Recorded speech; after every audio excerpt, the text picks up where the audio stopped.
Look at that. We're here. Hi. Yay. Hi. How are you? So good to see you. So good to meet you. I get to meet you for the first time in this moment with all these incredible people right now. And so thank you so much for coming on and giving us the time. Such a pleasure. And yeah, in the normal world with circumstances that were different than today's, you normally meet people live, and now it's like, this is how I meet a lot of people.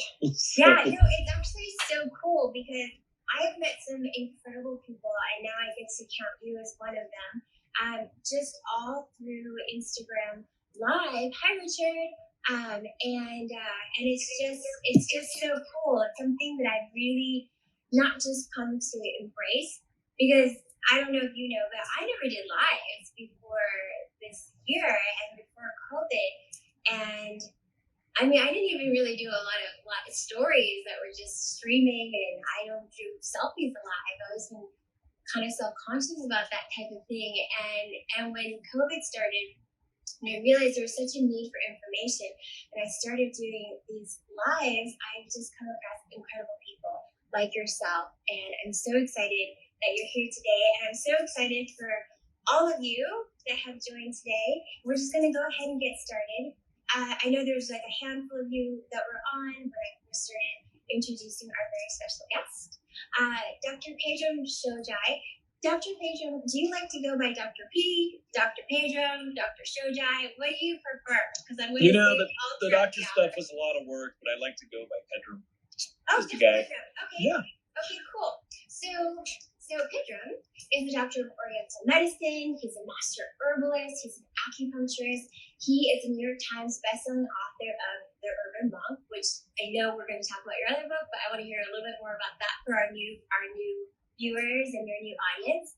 And also The Art of Stopping Time, which just the name in and of itself, I was so intrigued by. And he's the founder of well.org. So he is an acclaimed QiGong master. He has a really practical approach to modern living because he uses Eastern thinking and practices to help himself and others overcome these challenges, these Westernized challenges of everyday life, which is how you like to put it, right? To wake up and live their lives fully, which I absolutely love because, as you know, I love to fuse, nutrition with energy and education. And my background comes very much from the Eastern approach. I'm Chinese, but as well as, there's Ayurvedic, holistic nutrition, and I really do try to use it and integrate it with functional and Western type of mentality. So I think it's awesome. And before I keep going, I can keep going forever, but your list is so long. We're going to talk about your new book, which is our topic today, focusing on bringing time and energy and money into flow. Can you just share with everyone how you got here? You're a doctor of all these different Eastern medicines, and you're a monk, and you're a producer and an author, and you have this live stream platform I'm going to ask you about. So let us in a little bit on your bio other than what I've said. Yeah.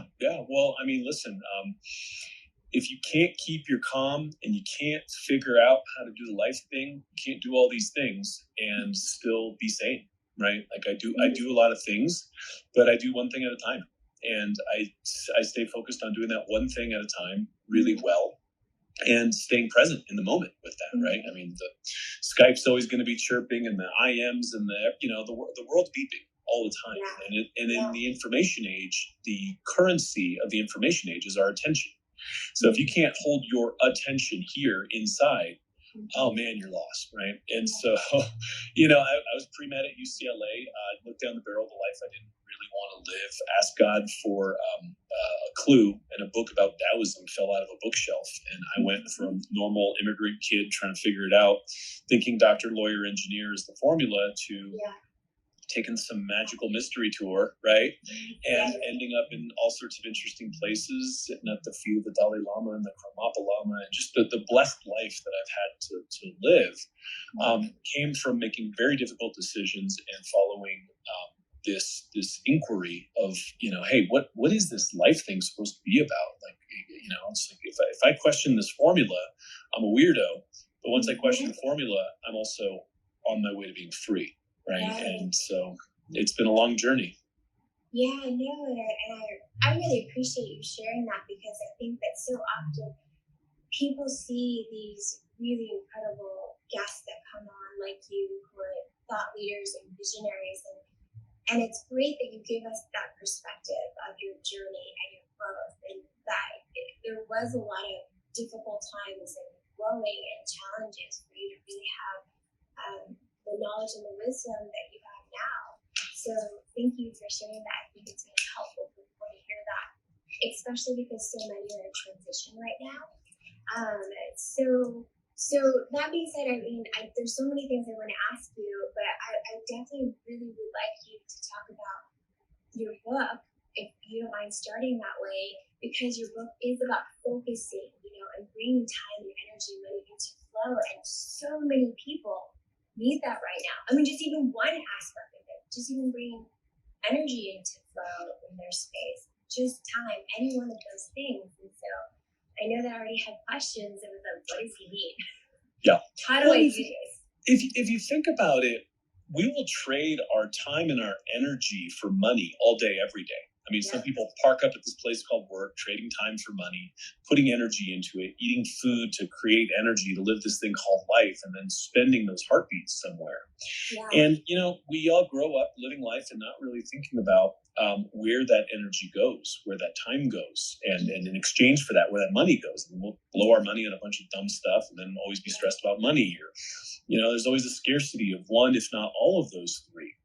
Mm-hmm. So how do we look at that in a different way? And so for me, it came about in a very interesting way, because when I came down from the monastery, I started teaching people QiGong and meditation and all sorts of practices that, wake you up and bring energy. When was that? When was that you were up in the monastery, just so people know? Yeah, so I studied with my Taoist abbots and masters, and took ordination as a minister in 2001, and then went on sabbatical again in the Himalayas, and been in and out of different sabbaticals, but then I got back around 2002, and was tasked. I was no longer an ascetic. I was going to be a householder. I was going to live in this world and do all the things that put these practices to a test. Really, it's easy to sit in the Himalayas and say kumbaya. It's much harder to, be a movie producer and an author and a dad and all the things that I also do to prove that this stuff actually works, right? Yeah. Right? It's like, reality is the best test. And it's easy to just be like, oh, well, what you should do is 80 minutes of yoga and 90 minutes of this and that all day. Who the hell has time for that, right? Yeah, totally. Right? And I love that you're saying that, because, they're saying that, oh, they're just in an ashram or they're here or there. But yeah, you're integrating that into real life. That's it. That's it. And so I'd be teaching people. I'd come down. I was in Los Angeles, right? I'd be teaching all these, lawyers and executives and stuff, all this stuff called QiGong. And people would get more energy and they get more power. And I thought I was doing the world a favor.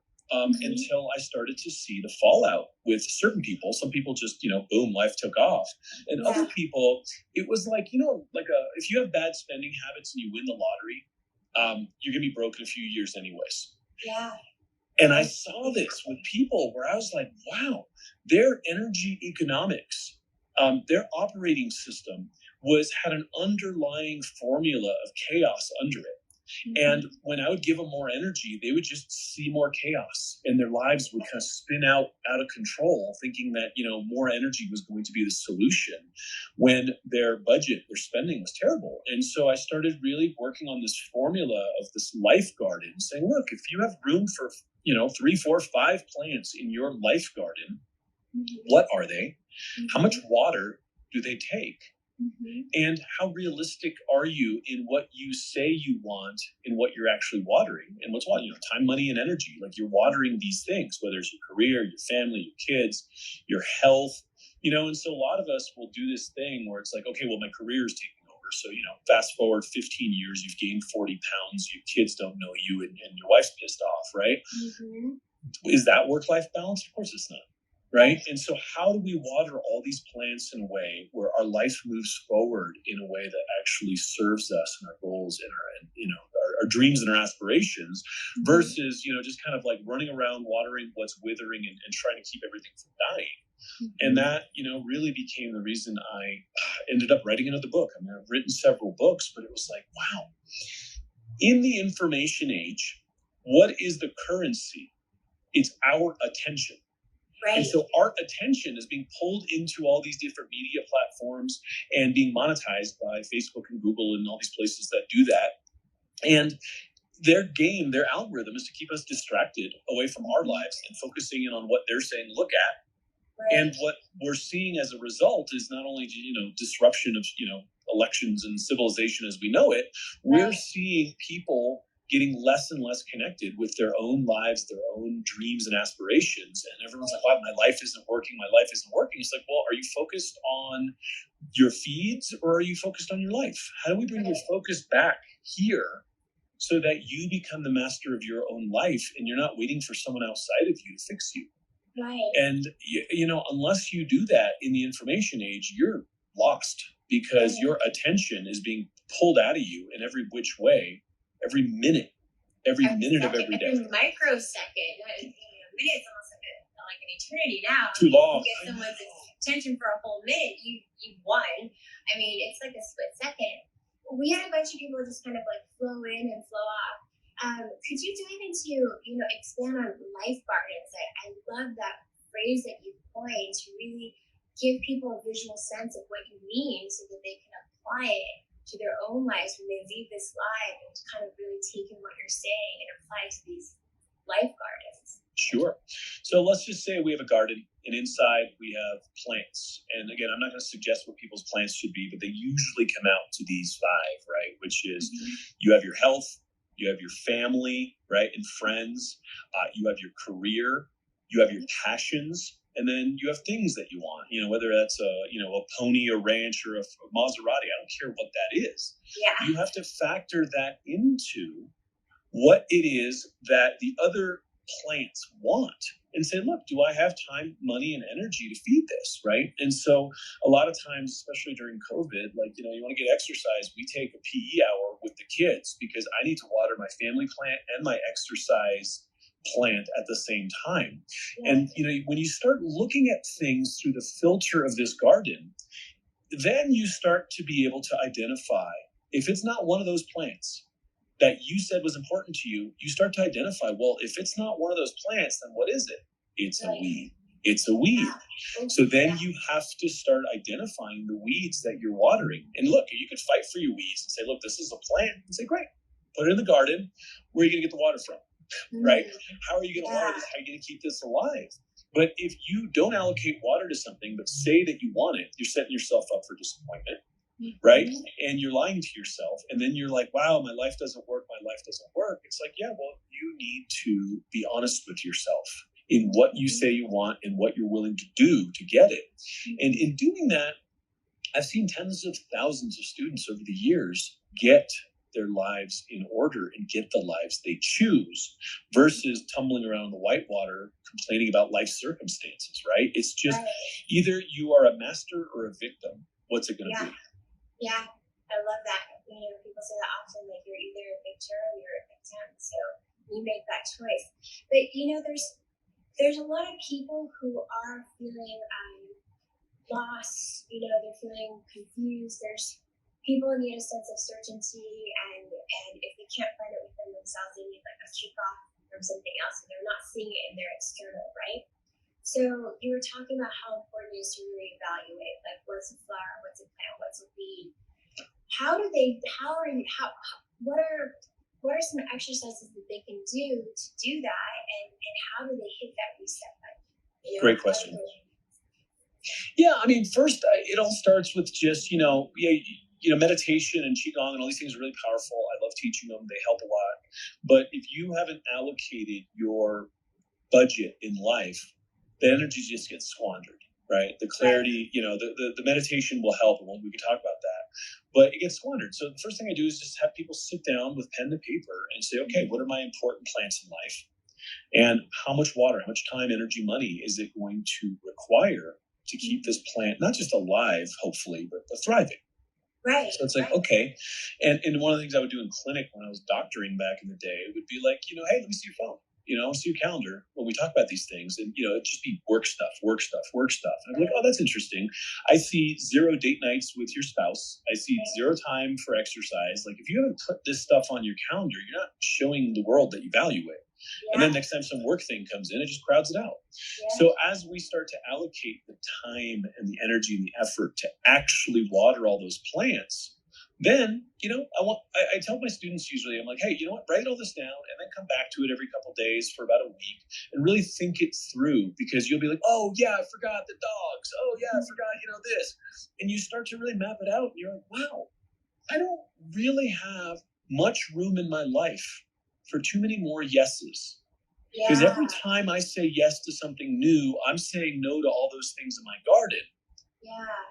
And then I'm setting myself up for failure and disappointment, right? And that has really become a helpful tool with people that I've taught all these practices to really manage time, money, and energy in a way that then allows them to say yes to their life, right? And then we can talk about the power of meditation, why that fits in so well with this. Oh, yeah. We got to talk about that for sure.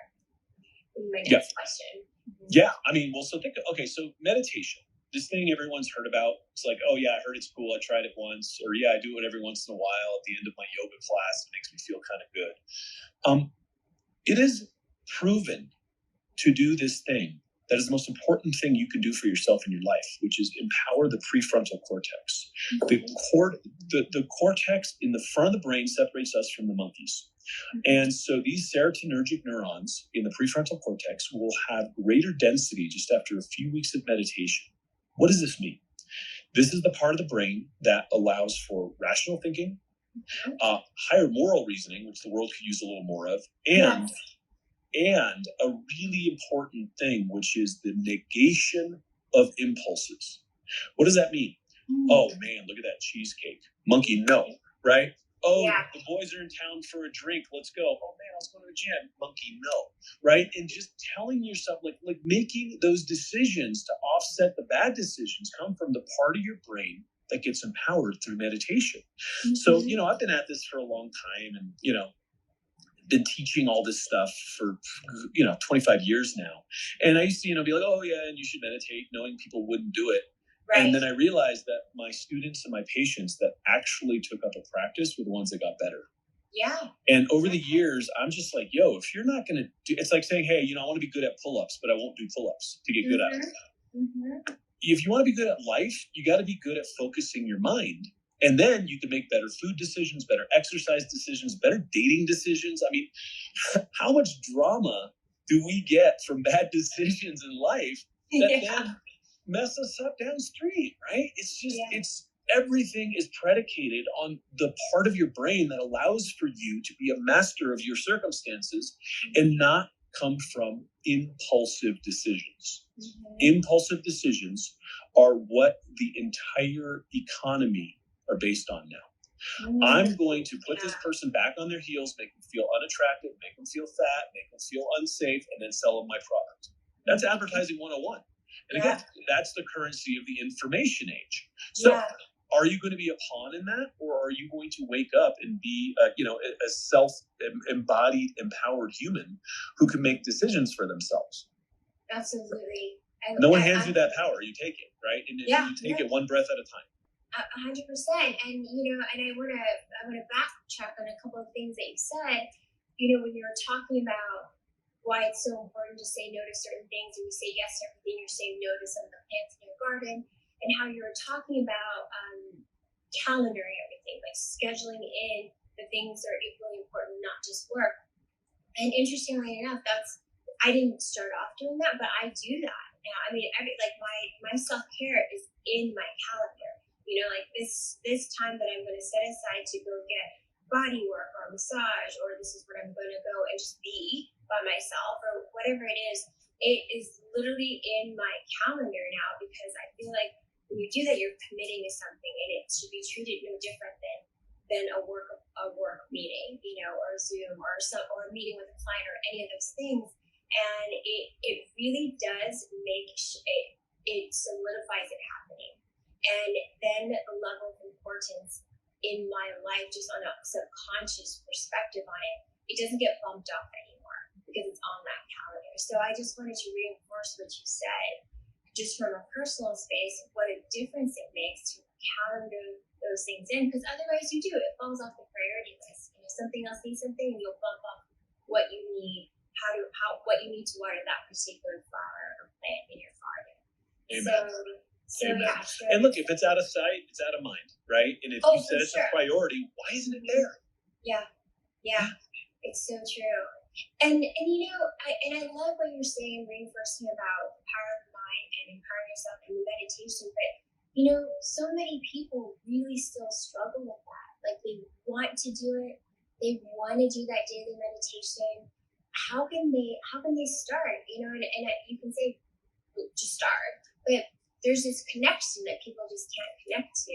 Like, what are like maybe 2 or 3 easy steps as someone who has tried, can't do it, can't do it, doesn't want to give up on it, but it's not working for them? Because it works for everyone. All you guys out there, it works for everyone, but you got to do it. So if you don't know how to start, what are some tips that you can share with us? I mean, look, I've been at this for a very long time, and I can tell you what I do and what works the best for a guy like me. I've got young kids. We're homeschooling. I mean, I've set up my life to have circumstances that are busier than most. Mm-hmm. And if it works for me, I guarantee it can work for you, kind of thing, right? These are the golden nuggets. You guys take notes. That's it. And so, look, I get up. What's the first automatic thing that we do first thing in the morning when we wake up?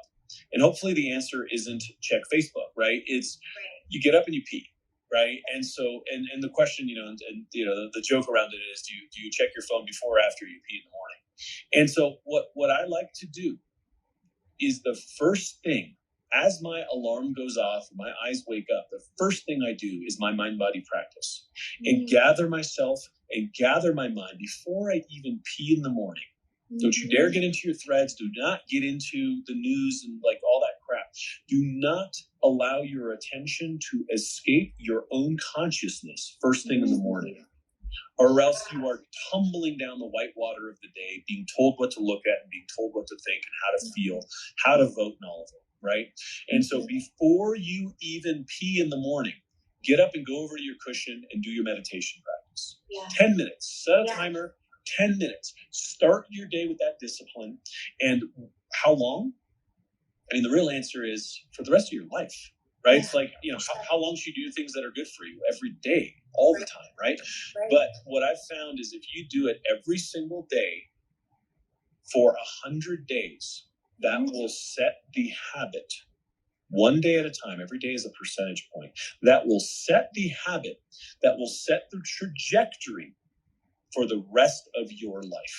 It will put you back in the driver's seat. 10 minutes, you guys.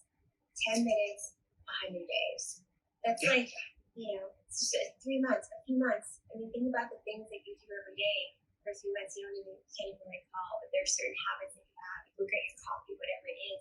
10 minutes is like, so for those of you who don't know how to start, don't know where to begin, you can't follow anyone else's lead better. So 10 minutes before you even go into the restroom, when you're still completely within your state of consciousness, go sit for 10 minutes. Amen. And then would you recommend any type of breathing exercise? Or how do you drop in? Yeah, well, so I'm a little different. I'll do about 40 minutes of QiGong and then sit and meditate before I go. And I've been at this for a while, right? But what I like to recommend to people who are just starting is don't get all crazy woo-woo. You don't have to go buy a whole Lululemon wardrobe to do all this. You know what I mean? Like, people are like, oh, now I'm a meditation person. None of that matters. Just be you, and be you with a calmer mind, right? And so go sit on your cushion. The trifecta is you want your knees bent and you want the tip of your tongue touching the roof of the mouth. That's 2 of the 3 requirements for something I'll explain in a second. And the third is lower diaphragmatic breathing.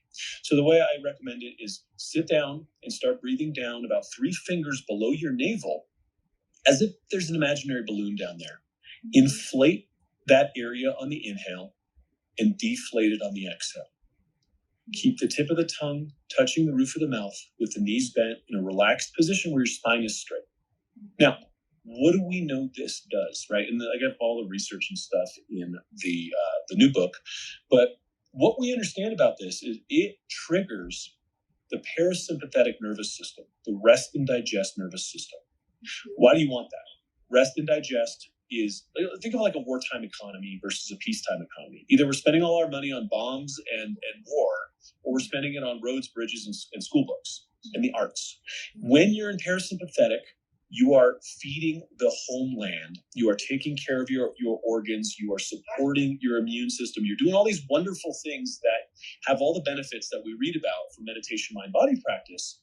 And when you're in sympathetic, you're fight and flight, amygdala, making impulsive decisions, being told what to think, and running for your life, right? Yeah. And the world is driving us more and more into sympathetic. So what do we need to do is we need to rewire our brains back to parasympathetic.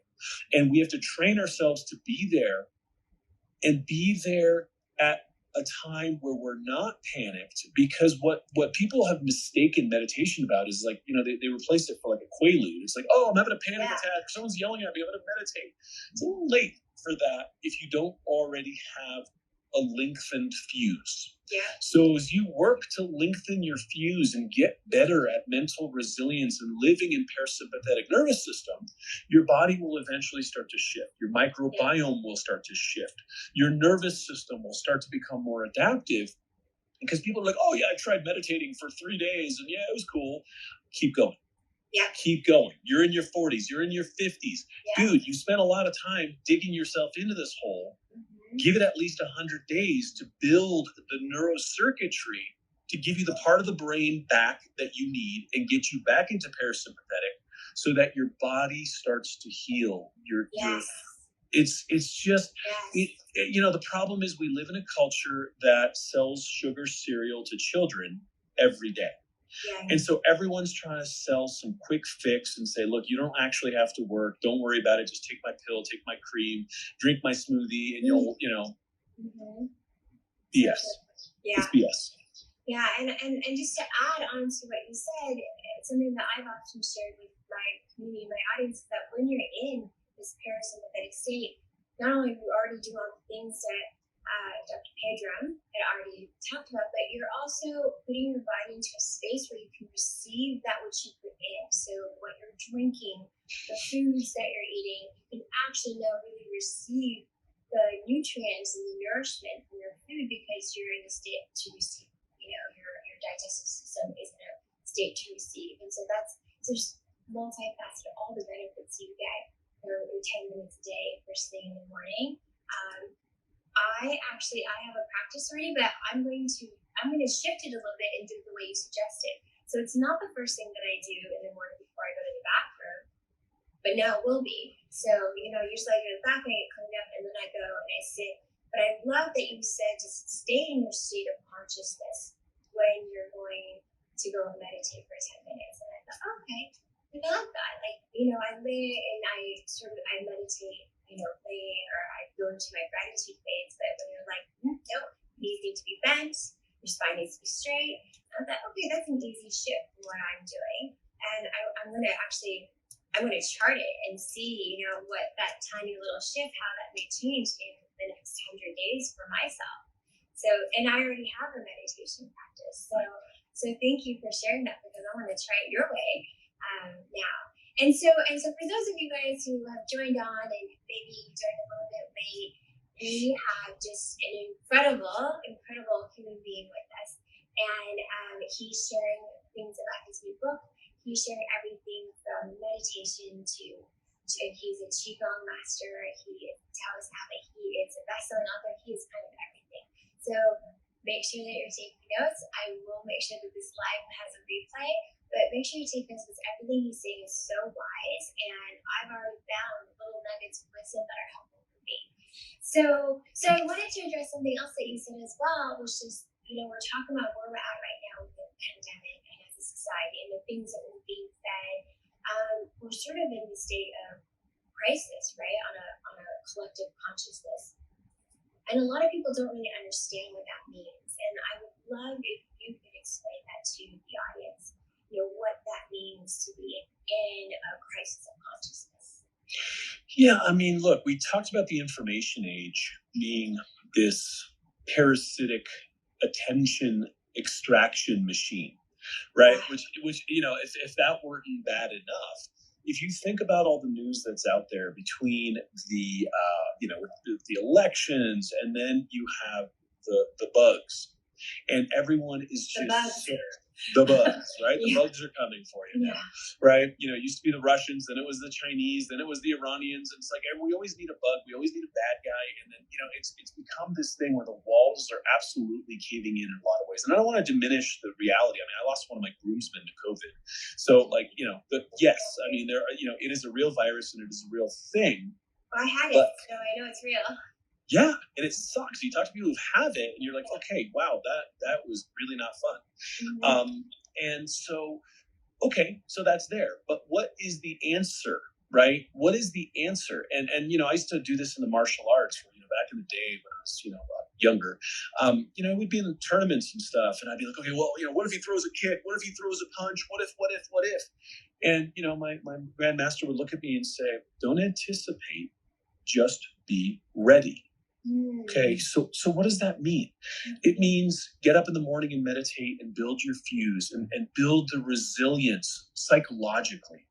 It also means build physiological resilience. Are you going to go eat a bunch of Kit Kats for Halloween right now and diminish your immune system function during a global pandemic and flu season and? Or are you going to drink some green smoothies and take good care of yourself and stay healthy and resilient in a time where there's bugs, right? Yeah. And so what does your immunity need? Your immunity, we can get into, I could geek out on the science of this. I literally just wrote a book on this. But your immunity... Geek out. I love it. Geek out. Yeah. So there's this thing called NF-kappa B, which is the high-level genetic expression of cytokine release. And everyone's talking about cytokine storms and all this. Yeah. We have been looking in medicine for this gold standard of stopping something at the highest level of genetic expression of inflammation. And that's at NF-kappa B. Right. And the only thing we've found thus far that suppresses NF-kappa B pathways and basically brings down inflammation globally, allows the immune system to stay in optimal function and the body to stay optimally function, is meditation and mind-body practice. Mm-hmm. And the researchers look at that and say, whoa, isn't that cool? We can't put that in a pill, so let's move on. Yeah. Yeah. And guys like me who've been doing this, seeing lives turning around for decades now, like miraculous recoveries from, diabetes to cancer to, whatever it is. They're looking at this saying, dude, right there, fountain of youth. What are you talking about? You're just assuming people are too damn lazy to do anything about their own lives and their own health. So you say, okay, well, that, whatever. We know they're not going to meditate. Let's move on and try to find a pill. Mm-hmm. And so these headlines just get skipped over. Right. And medical science understands that doing this kind of stuff will not only lengthen your fuse, and build your resilience. It will help offset any of the arrows reality will continue to fling at you, whether it's COVID or the next thing. Right? Mm-hmm. So the operating system shouldn't be who's going to help us, who's going to vaccinate us, who's going to fix us from COVID and XYZ. It should be, how do I build the ultimate platform of vitality and mental and spiritual and emotional resilience so that I'm glowing from the inside out? Yes, absolutely. 100%. I love everything you're saying. This speaks to my soul. I mean, and this is everything that I'm constantly sharing. We at COVID believe got over it holistically, and whether or not there's lingering symptoms or not, this is still all something that we work on holistically through mind, body, through the soul, through food, through meditation, through all of everything that you're saying. And it's so important to keep reminding people of that, that your solution is not in a pill, that it's not in a syringe necessarily. So I love everything that you're saying about that, and so grateful to you for everything that you're sharing so far today. I mean, there's been people that, again, have popped on and popped off, and I would really love if you could just circle back and just talk about this book that you have coming out and how important and how timely it is, because right now more than ever, we really need to focus, and we really need to evaluate our lives just bring time, energy, and money into flow. Yay! It's an advanced galley. I still haven't touched the baby. I still don't have the actual book yet, but it's available for pre-order. Yes, I was just going to ask you about pre-order. Can I get mine, order mine today? Absolutely. Available for pre-order. This is, look, I've done a lot of things in my life. I didn't need to write another book for, my name, my profession. I don't care about any of that stuff. I needed to write this book because it needed to be said. And so I sat down and wrote the book that the world right now needs to read. And why is that? Because we're being distracted into thinking that there's all these, problems that are solvable by people other than us. There's all these disease processes that, we're hoping to find a cure for, but we don't have the internal resilience to build. And what's happening is, the more we get distracted away from our own lives, our own health, our own consciousness, our own awakening, our own internal nexus of control and solutions, the more we feel like the world is chaotic and the solutions are out of our hands. Yeah. And that is the furthest thing from the truth. And that to me is the devil's game. Is pulling us away from our God-given power of creativity and consciousness and all of it. Mm-hmm. And if not now, then when? Right. If not you, then whom? Right? And that's really what's been missing is every single person here right now is the hero they've been waiting for, is the savior they've been waiting for. And they have to, in my tradition, we call it retroflexion, which is turning the light of awareness back inward to understand one's self, one's inner light, one's inner serenity, peace. It's all right here. It's at the bottom of your next breath. And all we're doing is looking outside of ourselves. It's almost like a cosmic joke. It's hilarious. Once you're on the other side of it, it's hilarious how silly we've been. Right? It's so true. And how close we are to the answers right here. Yeah, we really do. So many of us think that the truths are external, but really they're completely internal. And everything we need and everything we need is truly within us. And so I love that that's a what was the term? Retroflexion. Retroflexion, to turn it back within ourselves. It's a great.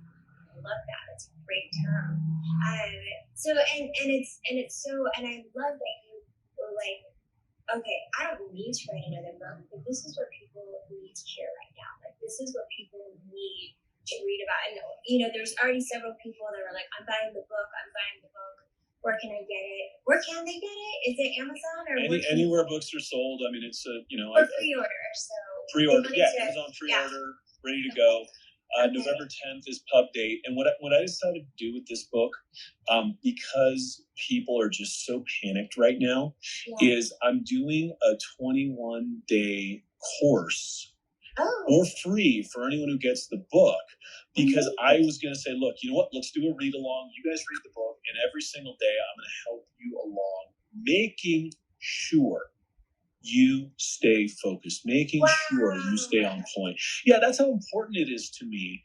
I mean, look, it's one thing to order books.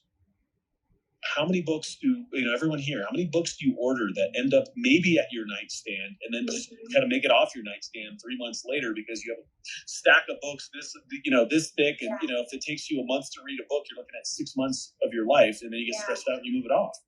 The books do you no good. I've not read yet. So guilty as charged, right? I used to be, I go to these conferences and people would mention books, and I just go on Amazon and just order them until I realized that I, was 3 years behind on the books that I had ordered, and I don't have that much time to read. And then I was like, okay, so if I'm going to read a book, what is it going to do for my life? It has to unlock more time, energy, or money, or something to make my life better so that I can be better at this thing called life. I don't need to read anything else that pisses me off or makes me scared about the world. I need help. Right? Wow, how amazing. I mean, thank you so much. I mean, I am grateful to you, and I honor you for your service to the world, for not just writing this book because people need it, but essentially being the accountability partner for everyone who buys the book, for 21 days, that you will go over it with them. I think that's amazing. So everyone that's on here, I really encourage you, not only will you get the book, but you will get daily free with you, right? For 21 days to go over it and to really understand what Pedram is teaching. And I think that's invaluable. And so gracious. Thank you for doing that. I didn't even know that you were doing that. Thank you. Thank you. So I'm ordering the book. 100%. I want you there with me. I mean, look, life is better with friends, right? And so my whole thing, and by the way, if you're doing this right now, just go to I think it'll be up in like 2-3 days or whatever next week. The urbanmonk.com is where we'll have like the link to go in and kind of register for all that. Just put in the receipt from your book and we're there. It's one of those things where, I don't want people to buy a book that they're not going to read. I want people to buy into a transformation that will help them be the person they need to be for their family, for their spouse, for their kids, for their neighbors.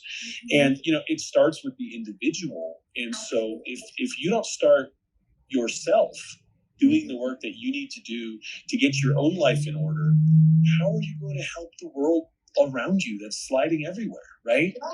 Yes. We need empowered humans to wake back up and step back into their bodies and their lives. And, everyone's, again, it's like, I'm out there trying to fix the world. I got to fix myself first. And then I quickly become a part of the solution. It's very, very fast. I've seen this. I've seen people ignite their lives, take off in their careers, reverse autoimmunity. I mean, I've seen it all. I've been around, healthcare for a long time. I've been around personal development for a long time. When those people do that, they don't stop there with their lives, do they? Suddenly they're lending a helping hand. Suddenly they're better neighbors. Then they're out there on their lawn, like, getting into fist fights over red team, blue team. They're sitting there having a conversation about how to move the world forward, and they're not mud wrestling in the gunk. Yes, absolutely. That's what we need right now, right? We need to elevate, and that happens by retroflecting and turning our light back on. Right? And unless you realize that that's part of the solution, the first step in the solution, you're always looking outside yourself for external solutions. And I guarantee you, the Buddha called those hungry ghosts. If you're looking up, if that's from the Buddha. If you're looking outside yourself for solutions to fix you, you're a hungry ghost. You have to turn it inward. And look, there's tools. I mean, the book's full of tools. There's plenty of tools. I'm not the only guy talking tools.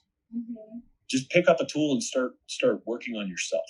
Right. Yeah, so beautifully said, because we need to elevate, and we need to elevate ourselves and in each other, and together we're elevating the entire collective conscious.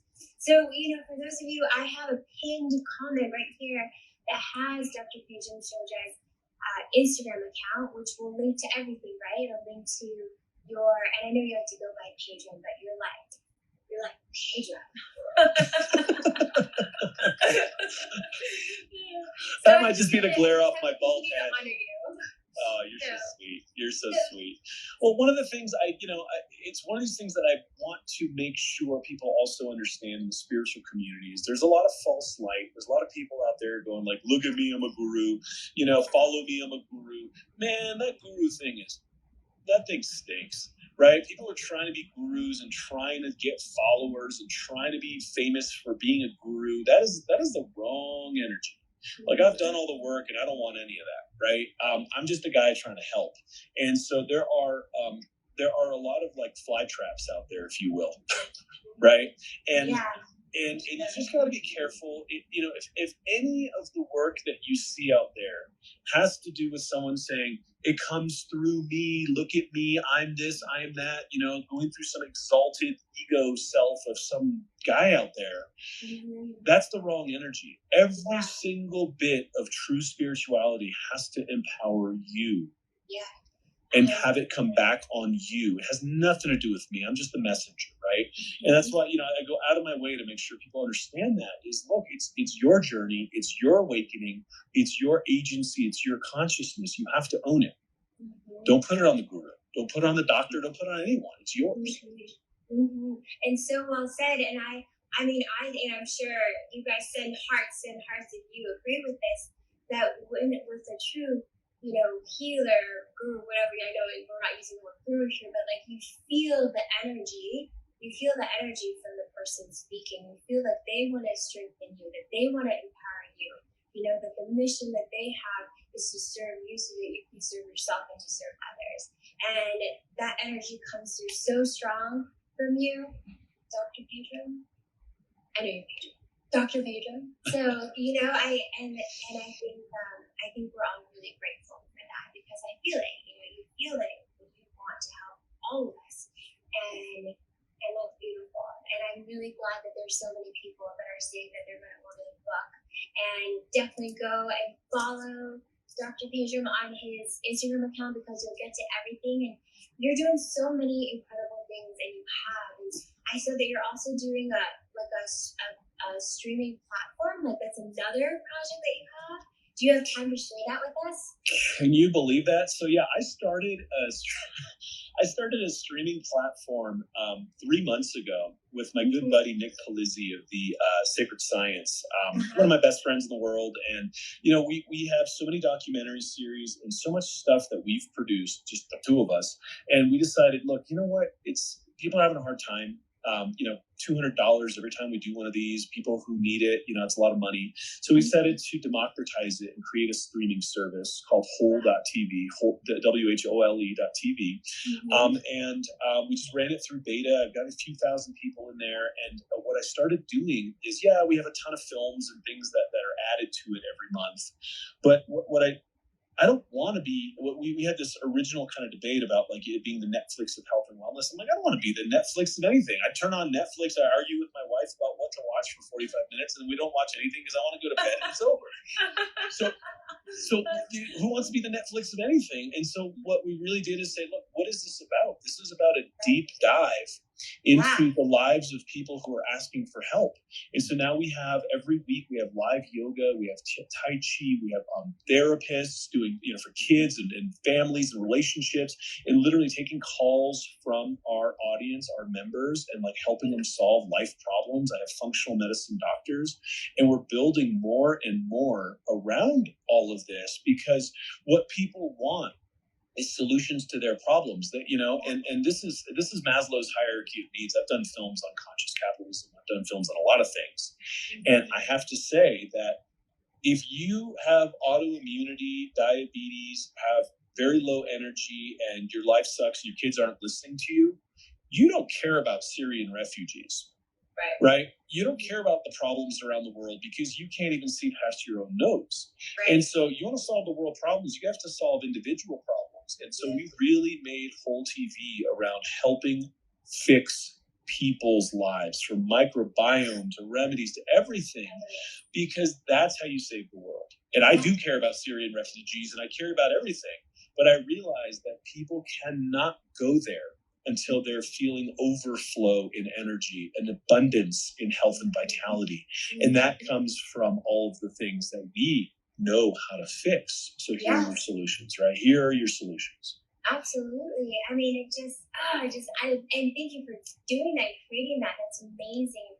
It's just another platform, another way for people to get this information. I think that's so important. I mean, that's why I'm trying to do here with Culinary Alchemy and with incredible guests like you. It's just feeding people that information so that they can have that awareness and then they can feel empowered themselves so that they can heal and empower other people.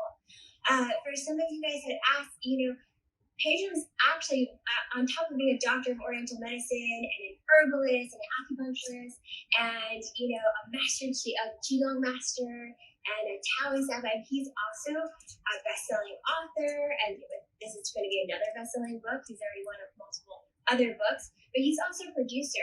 He's produced movies like Vitality, Origins, Prosperity, a series too, right? Interconnected, Gateway to Health, Exhausted, and you've produced all this incredible content. So for those of you who may be new to this magical soul, there's so much for you to read and watch and catch up on, and really, really indulge yourself in his wisdom and his energy, because you already got a taste of it here, and there's so much more of it. So definitely go follow him on his Instagram account at the bottom of the screen here with the pinned comment, and I shared it on my stories. we're going to do the replay, and you'll have all the information on Pedram as well. So is there anything else that you want to add? Hi, Eric.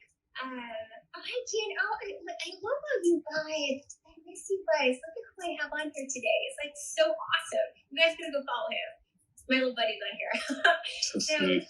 Anything else that you'd like to share? I mean, I know we actually, some other questions, I answered some of the major questions that came in with meditation and how you get into that flow, which by the book. But anything else that you'd like to share? Really, you gave us some really incredible nuggets of wisdom today.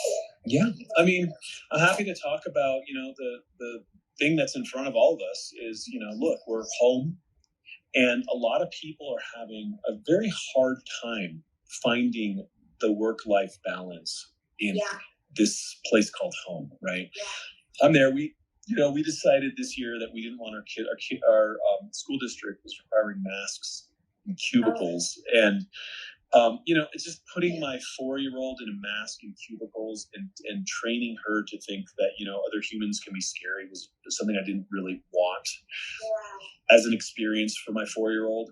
And so we decided to homeschool this year. So and so far so good. I mean, look, they're learning how to read and it's going well, but it's been obviously challenging in other ways. And it's all about boundaries now, right? Yeah. And understanding and respecting each other's boundaries. I crossed that door over there. I got 2 Labradors, 2 kids, a wonderful wife, and a goldfish that are all just like, let's go, daddy's back. And so how do you manage all that while being home, while being able to be productive at work, while being the spouse and the father and everything else that you need to be for them? Mm-hmm. It's a wonderful challenge. And right now we all are having to face it. So either you can feel sorry for yourself and be a victim and say, oh my God, this is terrible, everything's falling apart. Or you can look at this as your kung fu, right? And again, be ready and learn to be like, okay. And so when I go out there, I know that they're going to jump on me, right? Whether it's for a glass of water, a cup of tea, or whatever. Yeah. So, I can either be like, hey, not now, dad's busy, and give him an experience. And it's my son in particular who just he's like, dad, right? And it's like, either give him an experience of dad's unavailability and dad being a cranky guy because, somehow something in my phone or my screen is more important than him. Right. Or understand that these foundational moments in this child's life, looking at someone that they, idolize as a father and thankfully love, are really important feedback loops, and to let go of whatever the hell it was on my mind at that moment and walk out there, even if it's for the duration of 45 seconds to fill up my water or whatever it is, to be like, oh, hey, buddy, how's school going? What's going on? Yeah. And just that feeds their little hearts. Yeah. And it doesn't have to be the half hour that you think you're going to lose, but just stop and be present in that moment and give them an experience of love and connection and interaction. Don't just walk by the dog, pet the dog, right? Mm-hmm. Yes. Just stop for a second and be the person they need you to be in that second and be like, not right now, buddy. Daddy's working, but I'll be back. But I love you so much. Yes. Yes, I love that, and I'm so glad you're like anyone but no, because something I talk about, just presence, and presence is actually so powerful, and you actually get so much back from that moment, and you don't lose time. Just being present in that moment is so healing and nurturing, not just to your own soul, but to the energies around you as well. So thank you so much for sharing that. And thank you for being okay that Gizmo really wanted to say hi. What a gorgeous dog. This is Gizmo. Oh my goodness. And he's been trying to get up on this chair for the last 45 minutes. Of course he has. So I was like, okay, you can come. Let's see if I have any of mine under my desk. No, they're outside. Yeah. I normally have Buster. Are you going to do a cup exchange right now?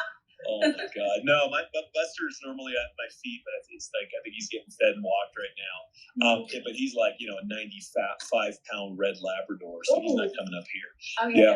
Yeah. Well, I think this one weighs about 9 pounds. And what a cutie.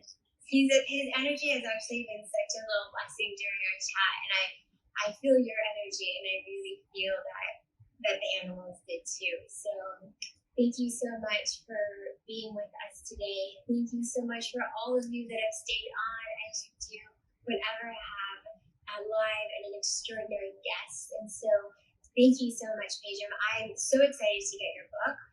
And I'm actually going to make sure I have all of your books, and I'm going to make sure that I read them. And they're not going to be one of those books that just sit on my shelf because you made that clear. Right. I'm going to use what I learned from your second book to make sure I read all the other ones. You're so sweet. So, thank you.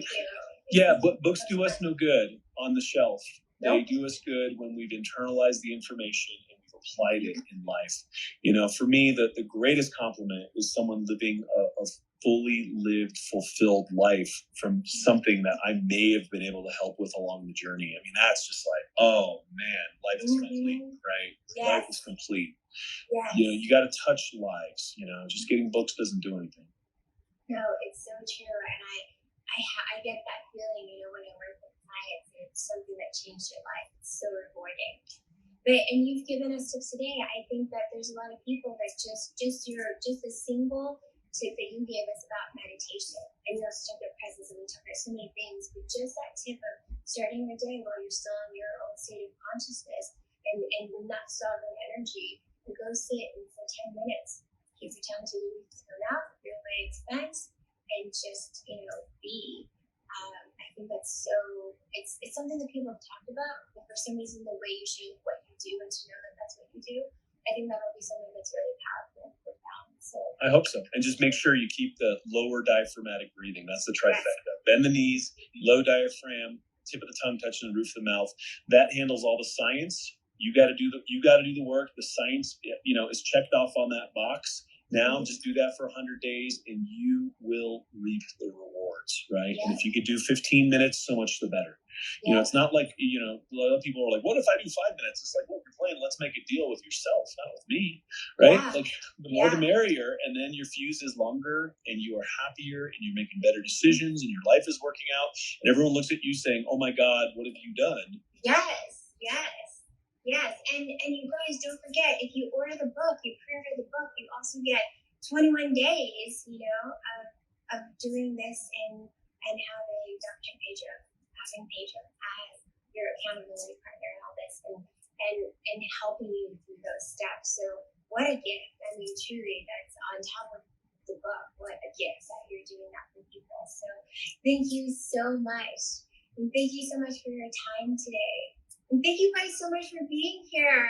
Thank you for staying with us. And I'm sure if you have other questions, people can direct message you. Sure. DM me, find me on my Insta, find me over there. And, I'm pretty available and open. It might take a minute, but usually I'm there. Okay, awesome. And are your other social platforms the same as your Instagram account, your Facebook, and your other platforms? It's a great question. I don't really social that much, but you can check it out over there. And then on theurbanmonk.com has links to all my social. It's, The Urban Monk basically everywhere. But this one is official because a lot of people try to jump on the name, and it's one of those things. It's a great name. It's like the name. So. Thank you. Yeah, that was the name back in 2016. This is what set that up. It's in like 35 languages. So it's so amazing. Yeah, it's gotten to people, which makes me happy, right? I'm helping people. Yeah, I know you are. Thank you for your service. It's been such a pleasure. Thank you so much. Such a pleasure. Thanks for having me. Thank you, everybody. Bye, everyone, and have a great day with your fur babies and your kids and your wife. I'll talk to you soon. Thank you. Thanks so much. All right, bye. Bye.